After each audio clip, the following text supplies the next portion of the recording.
বন্ধুরা, যদি 7 দিনে নিজের চুলকে এরকম লম্বা মজবুত বানাতে চাও, নিজের চুলে ঝরা পড়াকে কমাতে চাও, তাহলে চা পাতা দিয়ে তৈরি এই শ্যাম্পুটা ইউজ করা শুরু করে দাও।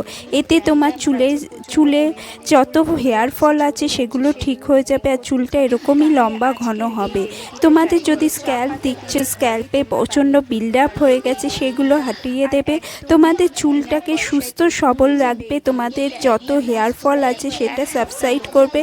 হেয়ার লস এখন কমন ব্যাপার, সেই কমন ব্যাপারটাকে ঠিক করে দেবে। যদি স্ক্যাল্পে প্রচণ্ড ড্যান্ড্রাফ থাকে, চুলটা খুব ফ্রিজি, চুল এত পড়েছে যে তোমাদের দাগ দেখা যাচ্ছে, সামনে দিয়ে চুল কমে গেছে, চুলটা একেবারে সাদা কালো চুলে ভর্তি হয়ে গেছে, তাহলে চা পাতাকে আমি যেভাবে বলছি সেভাবে ইউজ করে দেখো, দেখবে তোমাদের চুলে যত সমস্যা আছে সব ঠিক হয়ে যাবে।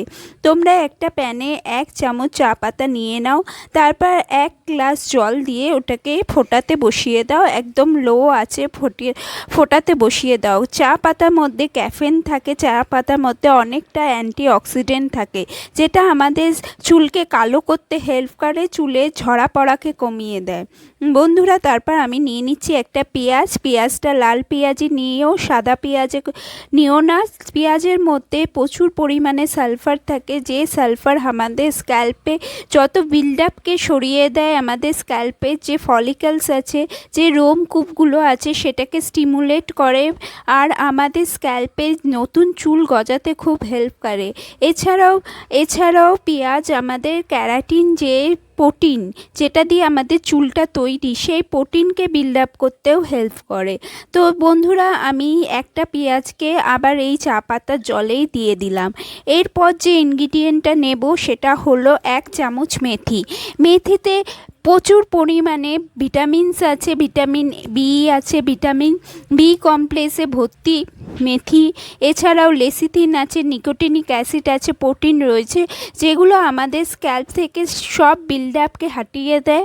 আমাদের স্ক্যাল্পে যদি প্রচণ্ড খুশকি হয়ে গেছে, সেই খুশকিটাকে সরিয়ে দেবে, তোমাদের নতুন চুল গজাতে খুব হেল্প করবে। তোমাদের স্ক্যাল্প যদি সুস্থ থাকে তাহলে চুল সুন্দরভাবে গ্রো হতে হেল্প হয়, আর চুল যদি গ্রো হতে শুরু করে দেয় একবার, তাহলে চুল পড়াও বন্ধ হয়ে যাবে, চুল স্মুথ থাকবে আর চুল খুব তাড়াতাড়ি তোমাদের লম্বা হওয়া শুরু হয়ে যাবে। এই পুরো জিনিসটাকে তোমরা 10 মিনিট মতো ফুটিয়ে নাও, ভালো করে ফুটিয়ে নাও। এর মধ্যে যত চা পাতা বলো, মেথি বলো আর পেঁয়াজ, 3টে জিনিসে যত গুণাগুণ আছে, যত ভিটামিনস মিনারেলস আছে, সব এর মধ্যে এসে যাওয়া চাই। এটা যখন বয়েল হয়ে যাবে, 10 মিনিট থেকে 15 মিনিট তোমরা বয়েল করো, তারপরে এটাকে গরমই তোমরা ছেঁকে নাও। এটাকে তোমরা যখন ইউজ করবে তখন ঠান্ডা করে নেবে, গরম কিন্তু কোনো জিনিস ইউজ করবে না। আর যে এই রেসিডিউটা, এটাকে ফেলে দেবে না, এটা একদমই ফেলবে না, এটাকে আমরা একটা হেয়ার প্যাক বানিয়ে নেব। এই জলটাকে আপাতত এখন রেখে দাও, এটা ঠান্ডা করতে রেখে দাও। আর যে এই রেসিডিউটা আছে, এটার মধ্যে একটু নর্মাল যে জল হয়, যেই জল আমরা খাই, সেই জল দিয়ে একটু ব্লেন্ড করে নাও, তারপরে এর মধ্যে একটু যে কোনো তেল দিয়ে দাও। আমি এখন সর্ষের তেলই দিচ্ছি, কারণ নারকেল তেল এই সময় জমে যায়, তার জন্য আমি 1 চামচ মতো সর্ষের তেল দিলাম। সর্ষের তেলে ওমেগা 3 ফ্যাটি অ্যাসিড প্রচুর পরিমাণে থাকে, যার ফলে আমাদের চুলটা সিল্কি স্মুথও থাকে আর নতুন চুল গজাতেও খুব হেল্প করে।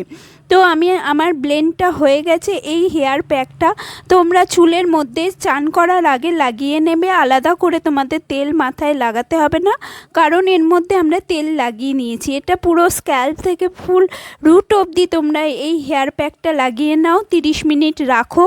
চুলটা কিন্তু একটু ঢেকে রেখো, কোনো শাওয়ার ক্যাপ বা প্লাস্টিক দিয়ে ঢেকে রেখো, না হলে কিন্তু তোমাদের চুলে পুরো মেথিটা ড্রাই হয়ে বসে পড়বে। তার জন্য চুলটাকে একটু ঢেকে রেখো, নাহলে মেথিটা তোমাদের স্ক্যাল্প থেকে ছাড়াতে তোমাদের খুব অসুবিধা হবে, চুল ছিঁড়ে পড়বে। আর যেই জলটা, এই জলটাতে তোমরা শ্যাম্পু মিশিয়ে নাও।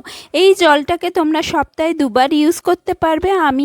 আমি দুজন মিলে ইউজ করব বলে একদিনই শ্যাম্পুতে একেবারে ইউজ করে নেব, কারণ আমি আর আমার মেয়ে দুজন মিলে এই শ্যাম্পুটা লাগাবো, তার জন্য আমি পুরো জলটাতেই শ্যাম্পু মিশিয়ে নিলাম।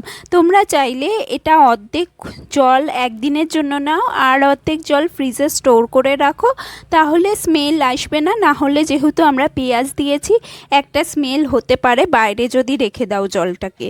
তো এই জলটাকে ফ্রিজে স্টোর করে রাখো। এই শ্যাম্পুটা রেগুলার বেসিসে ইউজ করে দেখো, আমাকে বন্ধুরা রেমেডিটা ট্রাই করে আমাকে বলো কেমন লাগলো, এর ফিডব্যাক দিও। আর ভিডিওতে লাইক শেয়ার করে যেও, আর প্লিজ কমেন্ট করে বলো রেমেডিটা কেমন হয়েছে। আর ট্রাই অবশ্যই করো, কারণ ঘরোয়া জিনিস দিয়ে তৈরি, ঘরের জিনিস দিয়েই তোমরা তৈরি করে ফেলতে পারবে। আর খুবই পাওয়ারফুল এই রেমেডিটা। তো থ্যাংক ইউ ফর ওয়াচিং।